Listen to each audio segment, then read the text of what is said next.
Siang Bu Dila, apa kabar? Siang Pak, Alhamdulillah baik. Senang bisa ketemu di sesi coaching kali ini. Siap Pak. Ibu ingin membahas topik apa nih hari ini tentang coaching? Saya ingin membahas terkait dengan manajemen waktu sih Pak. Karena akhir-akhir ini mungkin saya merasa waktu saya agak berantakan gitu Pak. Baik, menarik sekali. Jadi kita bisa fokus pada pengelolaan waktu ya. Seperti apa hasil ideal yang ingin Ibu capai di sesi ini? Mungkin saya ingin bisa membagi waktu lebih efisien dan efektif lagi ya Pak ya. Jadi pekerjaan-pekerjaan saya ini tidak menumpuk gitu. Nah, saya ingin juga bisa punya jadwal lebih teratur dan lebih disiplin lagi untuk menjalaninya. Oke, jadi tujuan kita adalah untuk meningkatkan efisiensi pengelolaan waktu dan memastikan bahwa Ibu memiliki jadwal yang lebih tertata gitu ya Bu ya. Menurut Ibu, apa yang membuat manajemen waktu itu sulit selama ini diterapkan Bu? Oke, sulit sih Pak selama ini ya, karena rasanya saya sering terganggu oleh hal-hal kecil di luar rencana saya. Contohnya, mungkin ada permintaan yang mendadak gitu, entah itu dari teman atau dari rekan sejawat gitu ya Pak ya. Itu mengakibatkan saya menjadi hilang fokus. Itu jadi hilang fokus. Akhirnya jadwal yang mungkin sudah tersusun sebelumnya jadi berantakan gitu. Saya paham.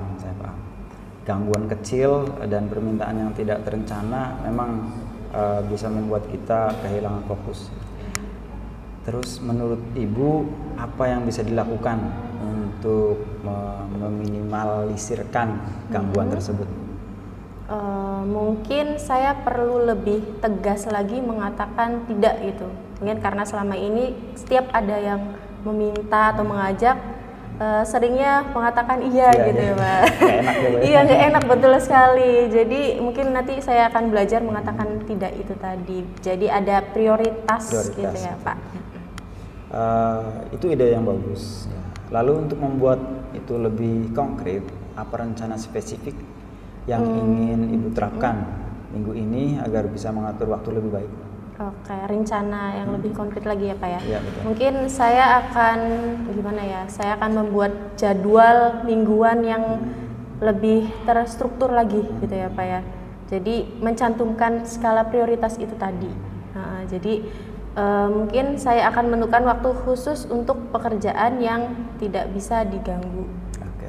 Skala prioritas itulah menurut saya Pak. Oke. Bagus Bu, itu bagus sekali.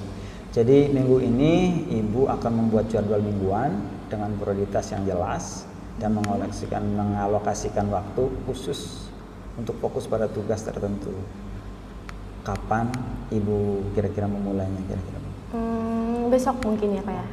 Besok saya akan mulai membuat jadwal untuk minggu depan saya bisa laksanakan. Baik. Besok pagi adalah waktu yang konkret. Setelah jadwal tersebut dibuat, langkah apa yang Ibu lakukan untuk memastikan bahwa jadwal ini sudah diikuti dengan konsisten? Oke.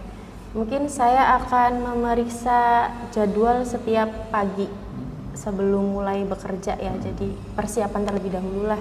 Kemudian baru melakukan evaluasi kecil. Tadi dibuat jadwal setiap pagi, evaluasinya mungkin dilakukan pada malam hari itu. Untuk memastikan bahwa jadwal itu sudah dilaksanakan. Gitu. Luar biasa, strategi yang hebat itu Bu. Lalu apa yang Ibu lakukan jika ada gangguan yang tak terduga muncul, seperti permintaan mendadak dari rekan, seperti itu? Oke, iya karena itu mungkin bisa sewaktu-waktu juga ya Pak ya tadi. Betul. Ya mungkin saya akan mengevaluasi itu apakah hal itu benar-benar mendesak atau tidak gitu, bisa ditunda atau enggak gitu. Kalau misalkan memang hal itu mendesak, ya mungkin saya akan mengkomunikasikan hal tersebut gitu untuk bisa dikerjakan di lain waktu. Iya.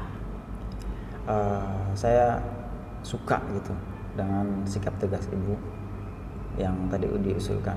Terus bagaimana perasaan Ibu tentang rencana ini? Saya merasa sih lebih percaya diri sekarang ya Pak ya, karena tadi mungkin sudah ada gambaran terkait apa yang tadi sudah Bapak tanyakan gitu.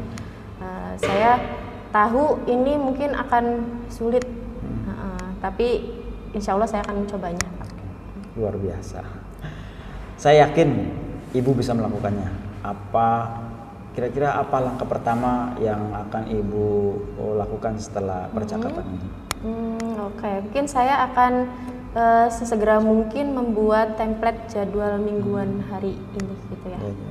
Template ya, oke. Iya. Langkah yang bagus itu, Bu. Saya sangat menghargai komitmen Ibu. Ingat, perubahan kecil pun bisa merupakan kemajuan yang besar. Saya akan menantikan untuk mendengar kabar perkembangan dari Ibu.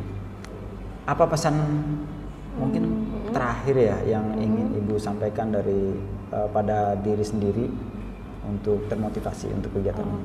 Motivasi saya gitu ya Pak ya. Motivasi saya mungkin saya ingin mengingatkan diri saya sendiri bahwa konsisten itu lebih penting gitu daripada kesempurnaan ya. Kan karena di dunia ini gak ada yang sempurna ya Pak ya. Jadi ya harus konsisten itu sih menurut saya. Betul. Pesan yang sangat kuat, Bu. Saya jadi terinspirasi sama Ibu jadinya. Terima kasih Bapak. Sama-sama, terima kasih. Terima kasih Bu atas keterbukaannya dan semangat Ibu hari ini. Semoga langkah kita bisa membawa perubahan yang positif. Siap. Terima kasih banyak Bapak.